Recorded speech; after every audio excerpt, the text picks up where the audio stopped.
संत वचनामृत। सत्य, दया, क्षमा, ब्रह्मचर्य, सदाचार आदि गुण नित्य अखंड अनंत रूप से भगवान में रहते हैं। भक्त जब भगवान को अपने हृदय में लाता है तो वे सत्य आदि गुण भक्त में भी आ जाते हैं। पूर्ण रूप से प्रभु हृदय में आवेंगे तो वे गुण भी पूर्ण रूप से आएंगे। जैसे जैसे प्रभु का ध्यान दृढ़ होगा वैसे वैसे सद्गुण भी आकर निवास करेंगे। भूमि के तीर्थ फलदायक तब होते हैं जब मन के तीर्थों में स्नान किया जाए, उनका सेवन किया जाए। सत्य, दया, क्षमा, अहिंसा, अस्तेय आदि मानस तीर्थ हैं। इनके बिना भौम तीर्थ पूर्ण फल प्रदान नहीं करते हैं। अतः मानस तीर्थों का सेवन कर मन को शुद्ध करना अति आवश्यक है। इनके साथ भौम तीर्थ विशेष फलदायक हैं। भागवत में सबसे श्रेष्ठ भक्त व्रज की गोपियों को कहा गया है। वे घर छोड़कर कभी तपस्या करने नहीं गई।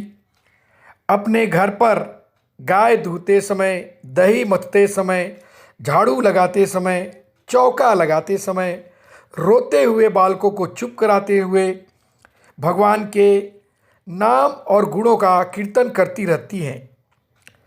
घर का काम भी करना और भगवान के नाम गुणों का कीर्तन करते रहना, इसी से भगवान उनके ऊपर प्रसन्न हो गए, उन्हें अपना प्रेम प्रदान किया, उनके अधीन हो गए। एक बार श्री नारद जी ने भगवान के समीप जाकर सत्संग की महिमा के बारे में पूछा। भगवान ने कहा कि अमुक वन में एक सरोवर है, उसके तट पर बैठा एक पक्षी भजन कर रहा है, तुम उससे जाकर पूछो। नारद जी ने जाकर पूछा तो उसने उसी क्षण अपना शरीर छोड़ दिया। इससे नारद जी को बड़ा आश्चर्य हुआ।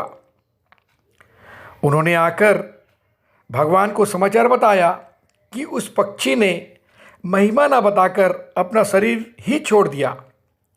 भगवान ने कहा, इस बार आप पृथ्वीलोक में जाइएगा तो अमुक ग्राम में अमुक ब्राह्मण की गाय के बछड़े से पूछिएगा, वह जरूर बताएगा। कुछ दिन बाद घूमते फिरते नारद जी ने उस बछड़े से जाकर पूछा तो वह भी और कुछ न कहकर शरीर छोड़कर चला गया।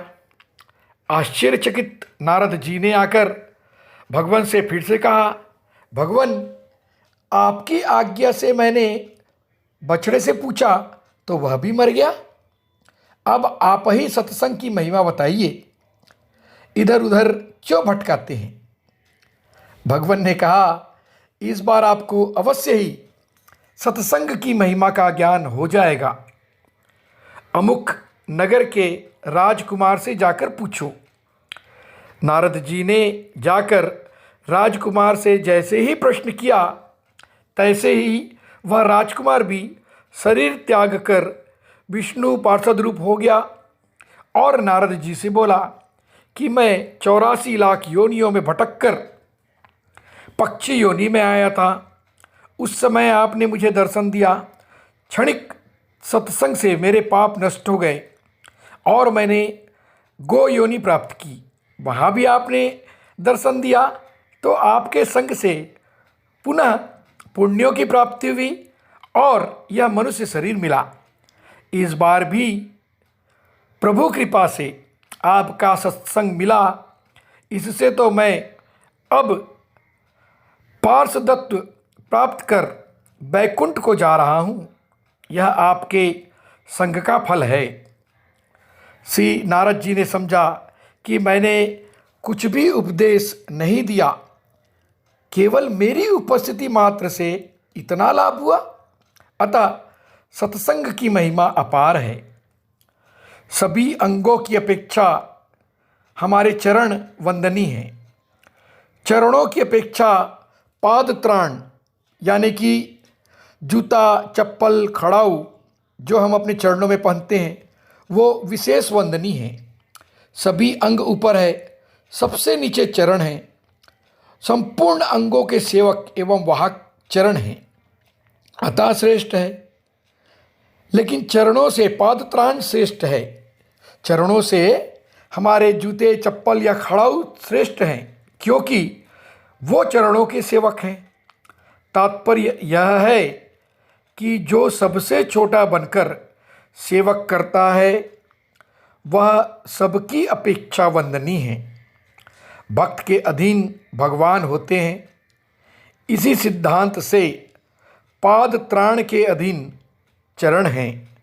चरण इधर उधर घूम घुमाकर वहाँ ही आएंगे जहाँ पाद त्राण हैं। इति श्री। बहुत बहुत धन्यवाद। सादर नमस्कार।